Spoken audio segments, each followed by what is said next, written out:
형통하지 않음의 은혜라는 제목으로 말씀 전할 때에 많은 은혜 받으시기 바랍니다. 오늘의 핵심 주제는 형통하지 않을 때 성령께서 역사하신다.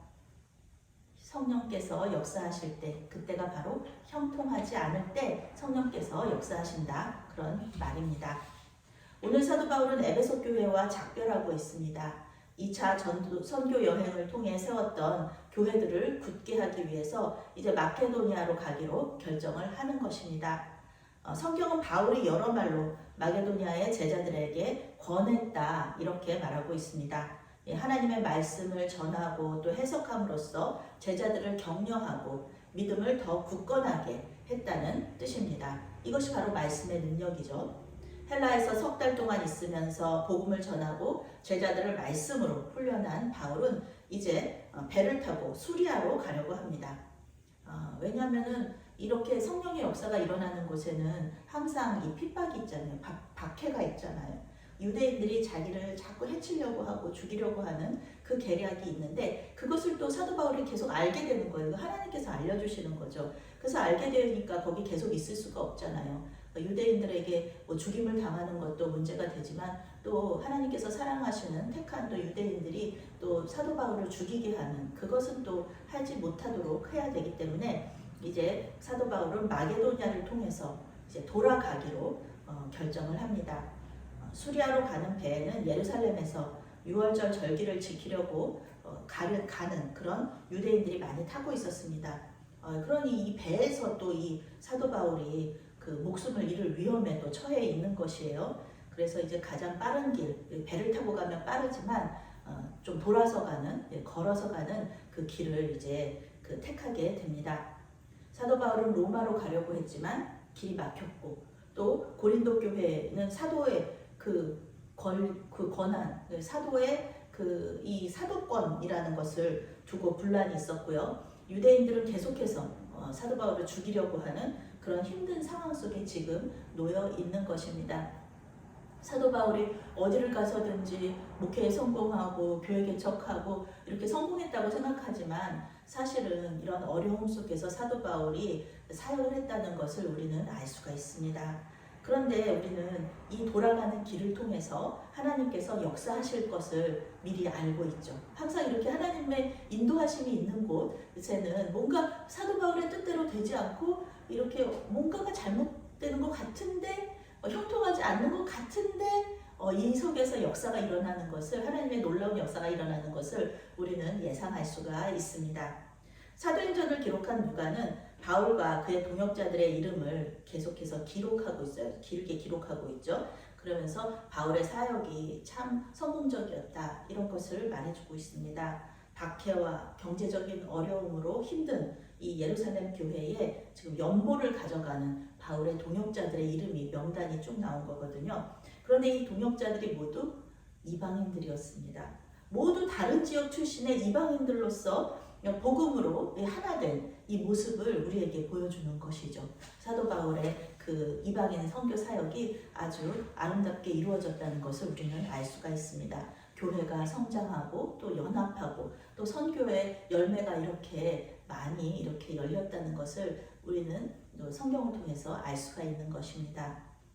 사도 바울은 연보를 전달하는 임무를 맡은 각 교회의 지도자들과 함께 예루살렘으로 향하여 가는 도중에 드로아에서 일주일을 머물게 됩니다. 사도 바울의 계획은 무엇이냐면요, 오순절 전에 예루살렘에 도착하는 겁니다. 계속해서 그런데 계획대로 되지가 않아요. 빨리 가야 되는데 오순절 전에 이 연보를 예루살렘 교회에 이렇게 드리고 싶은데 그게 잘 안 되는 거예요. 빌립보에서 드로아까지 이틀이면 가거든요. 형통하면은 바람이 많이 불고 잘 불고 이렇게 우리도 그렇잖아요. 버스가 바로바로 오고 전철이 바로바로 오면은 금방 가잖아요. 그런데 한때 놓치면은 뭐 10분, 20분 늦는 거가 뭐 일상적인 그런 거죠. 당연한 거죠. 그런데 이번에는 빌립보에서 드로아까지 5일이나 걸린 거예요. 그리고 드로아에서도 일주일이나 체류를 하게 됩니다. 누가는 이 일주일 동안 바울 일행이 했던 사역에 대해서 딱 한 가지만 이야기하고 있어요.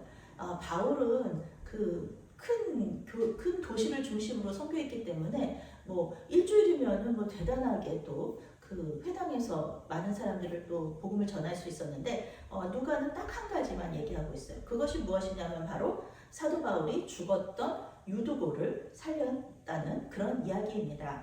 사도행전 20장을 두 개의 사건으로 이렇게 나눌 수 있다면 유두고를 살린 일 하나, 그리고 사도 바울이 에베소 장로들에게 고별 설교를 한 것, 이 두 가지로 나눌 수가 있을 것입니다. 사도 바울은 그 주간의 첫날, 즉 주일에 밤 늦게까지 하나님의 말씀을 전하고 있습니다. 이튿날 얼른 가야 되는 상황이니까 마음이 급하니까, 그리고 많은 사람들이 또 사도 바울이 언제 또 여기 올 줄 모르니까 늦게까지 이렇게 하나님의 말씀을 전하고 또 듣고 그런 상황이었던 거예요. 그런데 이 바울과 청중들은 늦게까지 모임을 끝나고 있지 않은데 문제는 누가가 8절에 나오죠. 윗다락에 등불을 많이 켰다. 어두우니까 사람들은 많고 어두우니까 이제 등불을 많이 켰는데 그 기름을 쓰잖아요. 그러면은 많은 사람들이 모여 있고 기름이 타면서 산소가 부족해지고 공기가 매우 탁하고 기름 냄새가 많이 났을 것이다. 그렇게 우리는 알 수가 있습니다. 초대교회에는 이렇게 어려운 상황에서 말씀을 사모하고 예배를 사모하는 사역자들과 교인들이 참 많았습니다. 참 아름다운 일이에요. 그런데 여기서 문제가 하나 생기죠. 이때 유두고라는 청년이 등장합니다.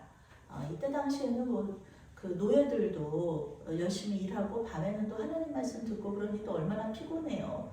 유두고가 졸지 않으려고 말씀을 듣고 있는데 졸지 않으려고 했지만 깊이 졸다가 3층에서 떨어지고 말았습니다. 창에 걸터 앉아서 있었는데 하나님 말씀을 듣다가 조는 바람에 창틀에서 떨어져 버린 것이죠. 누가는 의사였잖아요. 그러니까 의사였던 누가가 유두고에게 사망 선고를 내립니다. 예배 중에 어린 청년이 창문에서 떨어져서 죽었다. 이것이 얼마나 덕이 안 되는 일입니까? 교회 안에서 젊은 청년이 창문에서 졸다가 떨어졌다. 이것은 어디 뭐 지금 상황에서도 참 마음 아픈 일이면서도 참 예수님의 그런 복음의 그런 덕을 좀 이렇게 깎아내릴 수 있는 그런 슬픈 사건이죠. 만약에 정말 이렇게 죽었다면은 초대교회에 지금 부흥과 성장이 있고 막 그런 상황 속에서 이런 일이 벌어졌다면 교회는 큰 혼란에 빠졌을 것입니다. 얼마나 교회가 이렇게 들썩들썩했는지 사도 바울이 떠들지 말라 이렇게 얘기할 정도로 굉장히 혼란에 빠졌었다는 것을 알 수가 있습니다. 사도 바울은 구약의 엘리야와 엘리사 또 신약의 예수님과 베드로처럼 유두고를 다시 살려줍니다.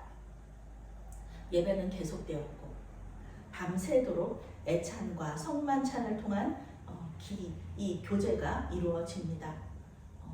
유두고가 죽었는데요. 다시 살아나서 성만찬도 참여하고 말씀도 다시 듣고 그러니 그 유두고를 바라보는 이 교회 공동체 안에 얼마나 놀랍고 그런 기적적인 일을 통한 하나님의 그런 영광 그리고 하나님의 능력을 보니까 이 믿음이 얼마나 더 커졌겠습니까? 드로아 교회는 유두고를 통해서 위로를 받고 더 굳은 믿음을 가지게 되고요. 바울 일행은 이튿날 드로아를 떠나서 밀레도에 이르게 됩니다. 우리는 복음을 전한다고 하면 당연히 예수 그리스도 그분 또 그분의 삶과 또 죽음과 부활 이런 것과 관련된 말씀을 전한다고 생각을 합니다. 그러나 오늘 복음은 오늘 말씀에서는 이 복음이 사랑과 관심에서 나오는 격려와 위로도 포함한다는 것을 우리에게 보여주고 있습니다. 사도 바울은 단지 복음을 전하고 교회를 세우는 일에 만족한 것이 아니라 계속해서 자기가 개척한, 자기가 세운 교회들을 찾아다니면서 그 교회를 든든히 세우기 위해서 이렇게 훈련시킵니다. 교인들을 예수님의 제자로 또 증인으로 훈련시키고 박해 가운데에서도 굳건하게 믿음 지킬 수 있도록 그렇게 돕는 거예요. 물론 이렇게 교회들을 세워나갈 수 있었던 이유, 교회들을 든든하게 그 믿음의 토대 위에 세울 수 있었던 그 이유는 하나님께서 사도 바울의 사역을 인도하셨기 때문입니다. 하나님께서 로마로 가는 길을 막으셨기 때문에 사도 바울은 로마서를 기록할 수 있었죠. 그리고 고린도 교회에 분란이 있었기 때문에 사도 바울은 고린도 교회에 보내는 편지를 쓸 수 있었습니다. 그리고 그들을 위해서 계속해서 기도했었죠. 하나님께서 예루살렘으로 가는 가장 빠른 길을 또 막으셨기 때문에 유드고라는 청년이 죽었다가 다시 살아났고요. 그리고 그 하나님의 역사를 경험한 교회들이 더 굳건한 믿음을 가질 수 있었습니다. 하나님은 이 시간에 우리에게도 말씀하고 계십니다. 우리 믿는 사람들의 앞에 형통하지 않는다, 형통하지 않다, 이런 것은 없다는 것입니다. 우리가 순복의 길을 가고 있는데 자꾸 길이 막혀요. 그리고 돌아가야 돼요. 그러면 우리는 알아차려야 됩니다. 이 길에 하나님의 어떤 인도하심이 있구나. 하나님의 역사가 있겠구나. 하나님의 말씀과 위로와 또 격려와 우리의 기도가 필요한 사람이 있구나 라는 것을 우리는 알아차려야 되는 것입니다. 그것을 우리 하나님께서 알려주시기 위해서 우리가 길을 돌아가는 그런 수고를 하나님께서 허락하신다는 것이죠. 우리는 이 순복의 길에서 고통과 슬픔을 겪고 있는 사람들을 찾아가서 위로해 줄 수 있습니다. 기도로 그 사람을 격려해 줄 수 있고요. 죄에서 빠져나올 수 있도록 도울 수 있습니다. 우리 예수님께서도 겟세마네 동산에서 제자들을 위해서 기도하셨잖아요. 우리도 주님께서 사랑하시는 자들을 위해서 기도하고 격려하고 그들의 믿음이 더 굳건해질 수 있도록 도울 수 있다는 것입니다. 무엇인가 우리의 길을 가로막을 때 주변을 살펴보시기 바랍니다. 우리의 위로와 격려가 필요한 사람들이 분명히 우리 주변에 있을 것입니다. 그들이 우리를 통해 하나님을 경험하고 하나님께 영광을 돌려드리는 놀라운 일이 우리의 삶 속에서 일어나기를 예수님의 이름으로 축원합니다. 아멘. 사랑의 하나님, 순간순간 우리의 삶 속에 역사하시고 우리의 계획을 인도하시니 감사합니다.